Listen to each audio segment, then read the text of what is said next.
राधे राधे। जय श्री कृष्णा दोस्तों, आप सभी का हमारे चैनल पर स्वागत है। आज जो कहानी हम आपको सुनाने वाले हैं वो बहुत ही मनमोहक और भावुक करने वाली एक सत्य घटना है। ये कहानी सुनकर आपका विश्वास ठाकुर जी पर और बढ़ जाएगा और आपके आंसू आ जाएंगे। तो चलिए कहानी शुरू करते हैं। ये कहानी राजस्थान के बीकानेर में रहने वाली एक लड़की सुमित्रा की है। ये कहानी न केवल सुमित्रा और उनके लड्डू गोपाल के बीच के अनूठे बंधन को दर्शाती है, बल्कि ये भी दिखाती है कि सच्ची भक्ति और प्रेम की शक्ति क्या हो सकती है। ये एक ऐसी कहानी है जो हमें सिखाती है कि भगवान को बांधने के लिए न धन चाहिए, न आडंबर, बस एक सच्चा और निश्चल हृदय चाहिए। आइए इस कहानी को विस्तार से जानते हैं और सुमित्रा के जीवन की उस यात्रा में शामिल होते हैं जहां भक्ति और प्रेम ने परमेश्वर को भी उनके सामने नतमस्तक कर दिया। सुमित्रा एक साधारण परिवार की बेटी थी जिसका बचपन बीकानेर के एक छोटे से गांव में बीता। उसका गांव रेगिस्तानी इलाकों के बीच बसा था जहां जीवन सादगी से भरा था। सुमित्रा की शादी एक साधारण परिवार में हुई थी और वो अपने पति के साथ एक सुखी जीवन की उम्मीद लिए नए घर में पहुंची थी। लेकिन नियति ने उसके लिए कुछ और ही लिखा था। सुमित्रा की शादी के 1 साल के अंदर ही उसके पति का देहांत हो जाता है। यह घटना सुमित्रा के लिए गहरा आघात थी। उसका वैवाहिक जीवन, जो अभी शुरू भी नहीं हुआ था, एक पल में बिखर गया।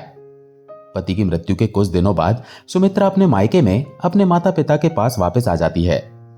सुमित्रा के ना तो कोई भाई बहन थे और ना ही कोई संतान थी, इसीलिए वो अकेली ही अपने माता पिता के साथ रहती थी। मायके में लौटने के बाद सुमित्रा का मन उदास रहता था। उसे अपने जीवन में बहुत खालीपन सा महसूस होता था। वो दिन रात अपने खोए हुए जीवन के बारे में सोचती और उसका मन किसी काम में नहीं लगता था। गांव के लोग उसकी हालत देखकर दुखी होते थे। सुमित्रा का जीवन जैसे एक गहरे अंधेरे में डूब गया था। एक दिन गांव की एक बुजुर्ग महिला, जो अपनी भक्ति और ज्ञान के लिए जानी जाती थी, उसने सुमित्रा को देखा। उसने सुमित्रा के चेहरे पर उदासी और खालीपन को पढ़ लिया। उसने सुमित्रा को पास बुलाया और कहा, बेटी, तू इतनी उदास क्यों रहती है? अपने मन को भगवान की भक्ति में लगाओ।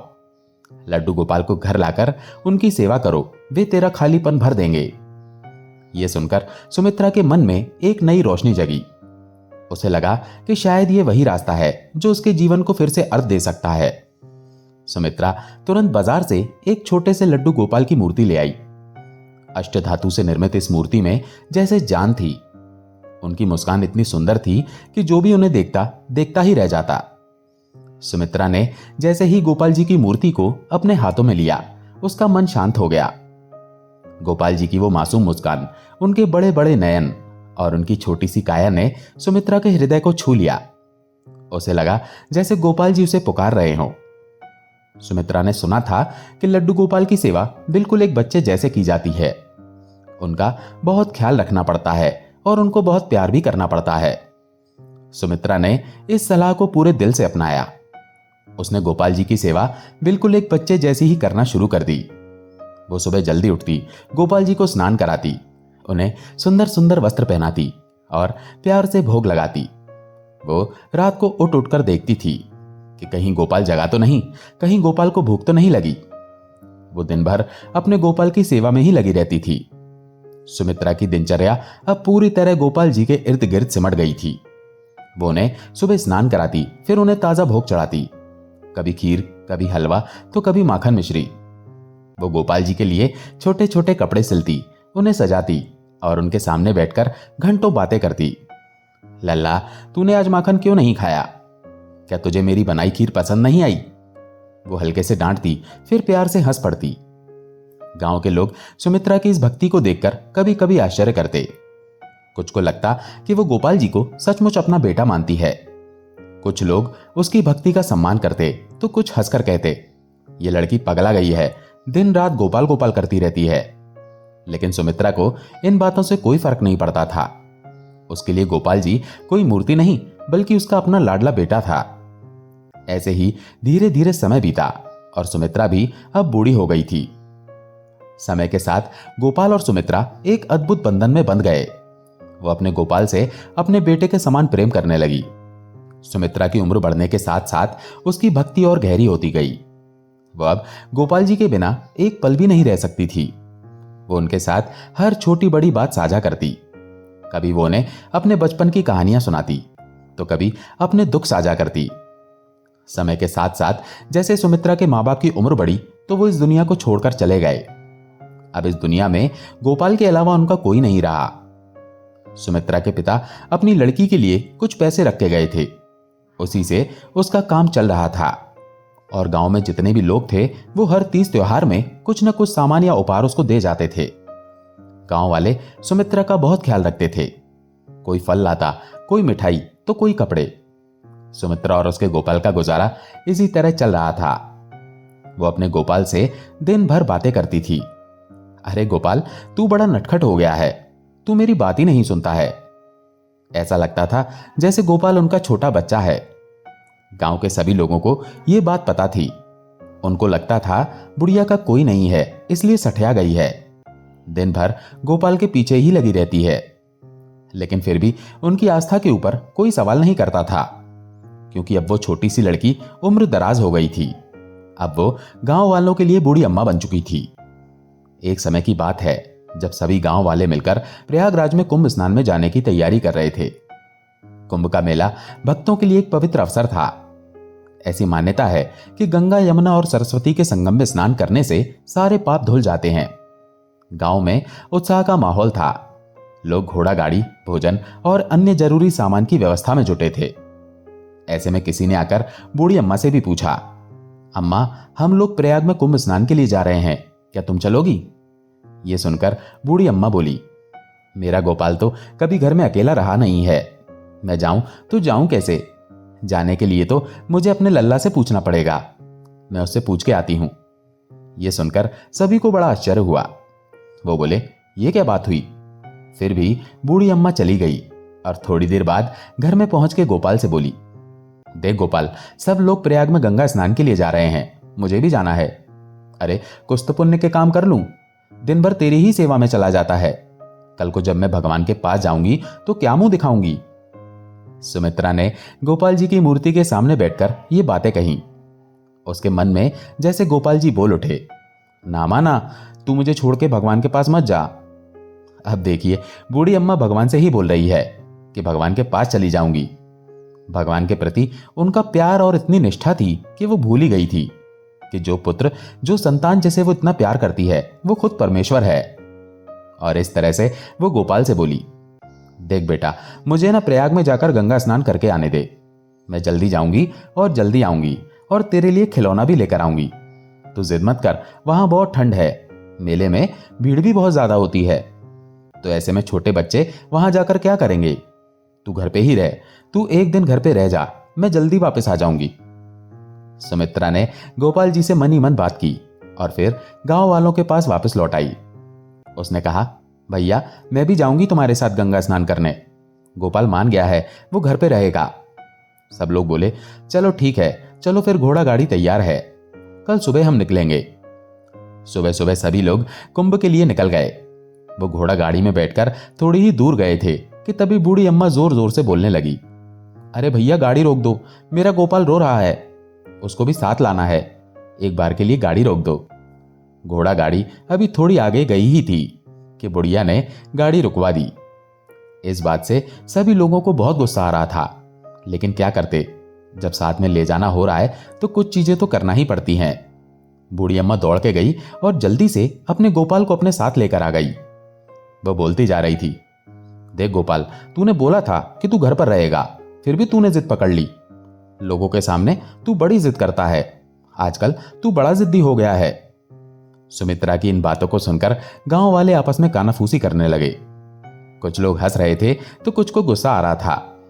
एक ने कहा, यह बूढ़ी अम्मा सचमुच सठिया गई है, दिन रात गोपाल गोपाल करती रहती है, जैसे वो सचमुच उसका बेटा हो। लेकिन सुमित्रा को इन बातों की कोई परवाह नहीं थी। वो तो अपने गोपाल के साथ बातें करती हुई आगे बढ़ रही थी। इसी तरह बूढ़ी अम्मा पूरे रास्ते अपने गोपाल से बात करती जा रही थी और सभी लोग सुन रहे थे। सभी को लग रहा था कि बुढ़िया सठिया गई है। जैसे जैसे इनकी उम्र बढ़ रही है, इनका दिमाग खराब हो रहा है। पर बूढ़ी अम्मा को इस बात से कोई मतलब नहीं था। वो तो अपने लल्ला से बात करते हुए कब प्रयाग पहुंच गई उसे पता ही नहीं चला। प्रयाग पहुंचकर सभी लोग अपने अपने स्नान का बंदोबस्त कर रहे थे। इतने में बूढ़ी अम्मा ने अपने गोपाल से कहा, देख गोपाल, तू बहुत छोटा है और इतने ठंडे पानी में नहाएगा तो बीमार हो जाएगा। तू यहीं बैठ, मैं जल्दी से गंगा में डुबकी लगा के आती हूं। पर गोपाल ना माना। वो बोला, ना अम्मा, मुझे भी नहाना है। अब क्या करें, गोपाल तो कोई बात सुनता ही नहीं है। यही सोचकर बूढ़ी अम्मा उनको लेकर गई और गंगा में अपने साथ 3 डुबकी लगा ली। ठंडे पानी में 3 डुबकी लगाने के बाद गोपाल थर थर कांपने लगा। यह दृश्य किसी को नहीं दिखाई दिया, पर बूढ़ी अम्मा गोपाल से इतना प्यार करती थी और दिन भर उनकी भक्ति में इतनी लीन रहती थी कि उनको तो मूर्ति में अपने गोपाल के साक्षात दर्शन होते थे। बूढ़ी अम्मा ने गोपाल से कहा, देख गोपाल, मैंने तो तुझे पहले ही कहा था कि पानी बहुत ठंडा है, तुझे ठंड लग जाएगी, लेकिन तू मेरी कभी कोई बात नहीं मानता है। अब चल, फटाफट चलते हैं। बूढ़ी अम्मा जल्दी से उनको लेकर बाहर आई और जल्दी से उनको तौलिए से पोंछा और स्वेटर पहना के तैयार किया और फिर 1 गिलास दूध गोपाल जी को दिया और सामने बैठी महिला से कहा, इसको थोड़ा संभालो, गर्म दूध का भोग लगा दो, मैं तब तक कपड़े बदल कर आती हूं। इतने समय तक बूढ़ी अम्मा गीले कपड़ों में ही ठंड में कांप रही थी। बूढ़ी अम्मा ने सोचा कि पहले छोटे बच्चे की देखभाल करना जरूरी है, इसीलिए वो अपना ख्याल ना करते हुए पहले गोपाल की सेवा कर रही थी। अब बूढ़ी अम्मा गई और अपने कपड़े बदलकर वापस आई और अपने गोपाल से बोली, गोपाल, तू बड़ा नटखट है, बड़ी बदमाशी करता है, मेरी कोई बात नहीं सुनता है। बाकी बच्चे भी तो आए हैं, कोई भी बच्चा ऐसा करता है क्या? सभी बच्चे अपनी अपनी मां की बात सुन रहे हैं, बस एक तू ही है जो मेरी कभी कोई बात नहीं सुनता है। बूढ़ी अम्मा इसी तरह से गोपाल से बात कर रही थी और बाकी सब लोग उसे देख रहे थे। वो सोच रहे थे, इस बुढ़िया को पता नहीं क्या हो गया। धीरे धीरे समय हुआ और सभी लोग कहने लगे, चलो गाड़ी तैयार है, अभी वापस चलते हैं, नहीं तो रात हो जाएगी और रास्ते में भीड़ भी मिलेगी। जल्दी से वापस चलने की तैयारी करो। सभी लोग उठकर वापस जाने की तैयारी करने लगते हैं। बूढ़ी अम्मा भी कहने लगी, हाँ हाँ भैया चलो, गोपाल तो छोटा है, उसको भी तो समय से सुलाना है, जल्दी चलो। सब लोग बूढ़ी अम्मा की तरफ देखने लगे, पर कोई कुछ नहीं बोला। पर थोड़ी देर बाद ही बूढ़ी अम्मा बोली, भैया ये नहीं जा रहा है, कह रहा है गंगा किनारे बैठ के घी की अच्छी सी इमरती खा के ही मैं जाऊंगा। ये सुनकर बाकी लोगों को बड़ा गुस्सा आया। लोग बोलने लगे, ये तुम्हारा गोपाल बोलता भी है, तुम्हारा खुद का खाने का मन कर रहा होगा और तुम गोपाल का नाम ले रही हो। यह सुनकर बूढ़ी अम्मा को बड़ा ही दुख हुआ। वो गोपाल से बोली, देखा लोग कैसी बात करते हैं, तेरी वजह से लोग मुझ पे विश्वास भी नहीं कर रहे। अब चल फटाफट उठ और जिद मत कर, घर चल के मैं तुझे इमरती खिलाऊंगी। पर गोपाल भी कहां मानने वाला था। ना अम्मा, मुझे तो यहां पर घी की इमरती खाकर ही जाना है।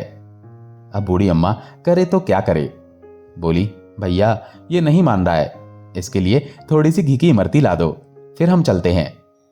इतने में एक आदमी बहुत ज्यादा गुस्सा हो गया और बोला, मैं लेकर आता हूं तुम्हारे लिए इमरती, और कहीं तुम्हारे गोपाल ने वो इमरती नहीं खाई ना तो तब मैं तुम्हें दिखाता हूं, इसे मैं यहीं गंगा में डुबा दूंगा, तब समझ में आएगा।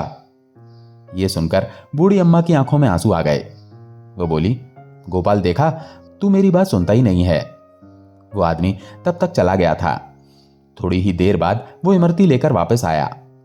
बूढ़ी अम्मा ने गोपाल को इमरती दी और अपने ही आंचल से गोपाल को ढक दिया और बोली, देखो ये गोपाल थोड़ा शर्माता है, अकेले मेरे साथ ही रहा है, कभी किसी के सामने खाना नहीं खाता है, इसीलिए इसको ढकना जरूरी है। इसलिए बूढ़ी अम्मा गोपाल को अपने आंचल के पर्दे से ढक देती है और 2-3 मिनट बाद जब वो पर्दे को यानी अपने आंचल को हटाती है तो इमरती वैसी की वैसी पड़ी थी। सब लोगों को बड़ा गुस्सा आया और बोले, अम्मा तुम्हें खुद को खाना थी तो बोल देती, तुम्हारे लिए ही ला देते, खामखा गोपाल का नाम लेने की क्या जरूरत थी। यह सुनकर बूढ़ी अम्मा को बड़ा दुख हुआ और वो बोली, ना भैया ना, मुझे नहीं खानी थी, ये तो मेरा लल्ला है जो बात ही नहीं मानता है, बोल रहा है ये इमरती तो डालडा की है और शुद्ध घी की इमरती आएगी तो खा के दिखाऊं, ये इमरती मैं नहीं खा रहा। अब सभी लोगों को बहुत ज्यादा गुस्सा आया। किसी किसी को तो ऐसा लगा कि इस बुढ़िया को गोपाल के साथ ही गंगा में विसर्जित कर दे। अब करें तो क्या करें, जब साथ लाए हैं तो ऐसा कर भी नहीं सकते, फिर एक दूसरे आदमी ने कहा, ठीक है, मैं इनके लिए गर्मा गर्म इमरती और वो भी घी की लेकर आता हूं और फिर देखता हूं कि खाता है कि नहीं खाता है। और अब अगर ऐसा हुआ ना अम्मा तो अच्छा नहीं होगा। बूढ़ी अम्मा तो रोने ही लग गई। उसे बहुत ज्यादा डर भी लग रहा था। गोपाल को साथ में लाके बहुत बड़ी गलती कर दी। यही सोचकर वो मनी मन गोपाल को बहुत डांट रही थी। कैसा बच्चा है तू, मां की बिल्कुल नहीं सुनता। सब लोग मुझ पर कितना चिल्ला रहे हैं, तुझे वो भी सुनाई नहीं दे रहा है। इतनी जिद क्यों करता है? क्या घर में मैं भोग नहीं चढ़ाती? क्या घर में मैं तेरे लिए अच्छा अच्छा खाना नहीं बनाती हूं? फिर ऐसा क्यों करता है तू? तभी वो आदमी दूर से आता हुआ दिखाई दिया। वो हाथ में घी की बनी हुई कुछ इमरती ला रहा था। वो थोड़ी दूरी था कि घी की बहुत अच्छी खुशबू आने लगी और पता भी चल रहा था कि हाँ भाई, शुद्ध घी की असली इमरती वो लेकर आया है। वो आदमी बूढ़ी अम्मा के हाथ में इमरती थमाते हुए बोला, ले खिला अपने गोपाल को और जल्दी से खिलाकर दिखा कैसे खाता है ये। बूढ़ी अम्मा ने फिर से इमरती गोपाल के सामने रखी और अपने आंचल से पर्दा किया। थोड़ी देर बाद जैसे ही उसने अपना आंचल हटाया तो एक भी इमरती वहां नहीं थी। यह चमत्कार देखकर सब लोगों का मुंह खुला का खुला रह गया। सभी लोग खड़े के खड़े रह गए और फिर बोले, हमारे सामने इतनी सारी इमरती कैसे गायब हो सकती है? सब लोगों को समझ में आया कि यह गोपाल जी की अद्भुत लीला है। सभी लोग बूढ़ी अम्मा के पैर पकड़कर माफी मांगने लगे। अम्मा, हम आपकी भक्ति को समझ नहीं पाए। आपका जो ये प्रेम है, इसने समस्त ब्रह्मांड के परमात्मा को बांध के रखा हुआ है, जो हमें दिखाई नहीं दिया। हमें माफ कर दो। बूढ़ी अम्मा बोली, अरे तू माफी किस बात की मांग रहा है? मेरा गोपाल तो बड़ा खुश है तुझसे। तू तो बढ़िया बढ़िया इमरती लाया है उसके लिए। यह सुनकर वो आदमी फूट फूट कर रोने लगा। बोला, मैंने तो पता नहीं क्या क्या सोचा मन में। इतना छोटा मन है मेरा, फिर भी इनके गोपाल जी मेरे ऊपर खुश हैं और मुझे इतना आशीर्वाद दिया। इससे बड़ी खुशी की बात और क्या हो सकती है? यह घटना गांव वालों के लिए एक चमत्कार थी। जिन लोगों ने सुमित्रा की भक्ति पर हंसी उड़ाई थी, वे अब उसकी भक्ति के सामने नतमस्तक थे। इस घटना ने उनके हृदय में भक्ति की एक नई जोत जलाई। वे समझ गए कि सुमित्रा का प्रेम और भक्ति इतनी गहरी थी कि उसने साक्षात परमेश्वर को भी अपने बंधन में बांध लिया था। तो दोस्तों, देखा आपने, भगवान को हम आडंबर से, सामान से या अच्छी अच्छी पोशाक से या गहनों से या पैसों से नहीं बांध सकते। ये सब तो हमारे लिए यहीं बना है और यहीं खत्म भी हो जाएगा। जो उन्हें बांध सकता है वो केवल हमारी निष्ठा, भक्ति और प्यार ही हो सकता है, जो ब्रह्मांड के पालनहार को एक छोटा सा बच्चा बनाकर हमारे प्यार के बंधन में बांध सकता है। बूढ़ी अम्मा की बाकी की जिंदगी बड़े प्यार से कटी। बाकी लोग भी हमेशा बूढ़ी अम्मा और गोपाल को रोज कुछ न कुछ सामान लाकर देते। वो उनका बहुत ख्याल रखते थे। सुबह शाम के खाने का इंतजाम भी गांव के लोग ही करते थे। ये काम वो बड़े ही श्रद्धा और प्रेम से करते थे। गांव वाले अब सुमित्रा को केवल एक बूढ़ी औरत के रूप में नहीं, बल्कि एक ऐसी भक्त के रूप में देखते थे जिसने अपने प्रेम और भक्ति से भगवान को अपने वश में कर लिया था। सुमित्रा की भक्ति की चर्चा आसपास के गांव में भी फैल गई। लोग दूर दूर से आकर सुमित्रा और उनके गोपाल जी के दर्शन करने लगे। कुछ लोग उनके पास अपनी समस्याएं लेकर आते और सुमित्रा बड़े प्यार से उन्हें भगवान की भक्ति का रास्ता दिखाती। वो कहती, बेटा, अपने मन में सच्चा प्रेम और श्रद्धा रखो, भगवान तुम्हारे साथ हर पल हैं। सुमित्रा का गोपाल जी के साथ रिश्ता केवल भक्त और भगवान का नहीं था, ये एक मां और बेटे का रिश्ता था। वो गोपाल जी को अपने बच्चे की तरह प्यार करती थी। सुमित्रा की भक्ति ने गांव के माहौल को भी बदल दिया। पहले जहां लोग उसकी भक्ति पर हंसते थे, अब वे उसका सम्मान करते थे। गांव में भक्ति का माहौल बन गया। लोग अब नियमित रूप से मंदिर जाते, भजन कीर्तन करते और एक दूसरे की मदद करते। सुमित्रा की भक्ति ने न केवल उसे बल्कि पूरे गांव को भगवान के करीब ला दिया। दोस्तों, सुमित्रा की यह कहानी हमें सिखाती है कि भगवान को बांधने के लिए न तो धन की जरूरत है, न आडंबर की, न ही बड़े बड़े अनुष्ठानों की। भगवान को केवल सच्चा प्रेम और निष्ठा चाहिए। सुमित्रा का प्रेम इतना निश्चल था कि उसने साक्षात परमेश्वर को अपने बेटे के रूप में बांध लिया। उसकी भक्ति ने यह साबित कर दिया कि जब मन में सच्ची श्रद्धा और प्रेम हो तो भगवान भी भक्त के सामने नतमस्तक हो जाते हैं। भगवान अपने भक्तों के प्रेम के वशीभूत होकर कुछ भी कर सकते हैं, चाहे वो गंगा स्नान हो, चाहे इमरती खाने की जिद। जब भक्त का प्रेम सच्चा होता है तो भगवान उसकी हर पुकार सुनते हैं। सुमित्रा की तरह अगर हम भी अपने हृदय में भगवान के लिए सच्चा प्रेम और भक्ति रखें तो भगवान हमारे साथ हर पल रहेंगे। ये कहानी हमें यह भी सिखाती है कि भक्ति का कोई रूप नहीं होता। भक्ति वो भावना है जो मन की गहराइयों से निकलती है। सुमित्रा ने गोपाल जी को अपना बेटा माना और उनके साथ एक मां की तरह व्यवहार किया। उसका ये प्रेम इतना गहरा था कि भगवान भी उसके सामने एक छोटे से बच्चे की तरह हो गए। ये प्रेम ही था जिसने गोपाल जी को सुमित्रा की हर जिद पूरी करने के लिए मजबूर कर दिया। हमारा जीवन चाहे कितना भी कठिन हो, चाहे कितना भी खालीपन क्यों ना हो, अगर हम भगवान के प्रति सच्ची श्रद्धा और प्रेम रखें तो वो हमें कभी अकेला नहीं छोड़ेंगे। भगवान हमारे हृदय में बसते हैं। हमें बस अपने मन का दरवाजा खोलना है और उन्हें अपने प्रेम से बांध लेना है। सुमित्रा की कहानी हमें यह भी सिखाती है कि भक्ति में कोई दिखावा नहीं होना चाहिए। सुमित्रा ने कभी अपनी भक्ति का प्रदर्शन नहीं किया। उसने केवल अपने गोपाल के लिए जिया और उनके लिए सब कुछ किया। उसकी भक्ति में कोई स्वार्थ नहीं था, कोई लालच नहीं था। वो केवल अपने गोपाल को खुश देखना चाहती थी। यही सच्ची भक्ति है। दोस्तों, आइए हम भी सुमित्रा से प्रेरणा लें।